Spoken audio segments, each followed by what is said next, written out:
Naho ishirahamwe Adis ririko rirakora cane kugira ntihagire umuntu yoba akibura amaraso y'umugwi O negative, Anita Kwizera icegera c'urongoye iryo shirahamwe muri komine Muha avuga ko bagikeneye gushigikirwa kuko hari igihe hakenerwa amaraso hakaba ihungabana kubw'ikibazo co kwiyunguruza. Akamenyesha kandi ko abakenyezi n'abakobwa benshi bageze mu bihe vyo kurondoka bari bakwiye kumenya umugwi w'amaraso wabo kugira ntibahure n'ikibazo co kubura uruvyaro kijanye n'uwo mugwi usanga badafise inyigisho kuri ivyo bintu. Agasaba gushigikirwa mu kuronswa uburyo bwo kwigisha no guhimiriza uwo mugwi w'abantu. Turifuza ko bodushigikira kubera ko hariho igihe dukenera amaraso hakaba alerte by'ukuri hakaba hari umuntu waje gutanga mugabo bivanye n'ahari ugasanga ari kure bikatugora ko ata déplacement.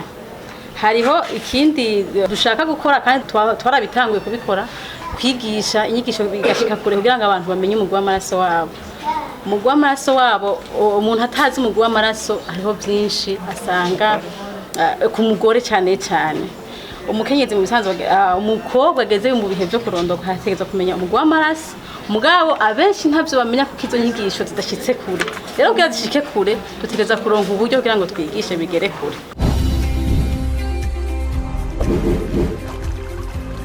Television Tanganyika. Television Tanganyika.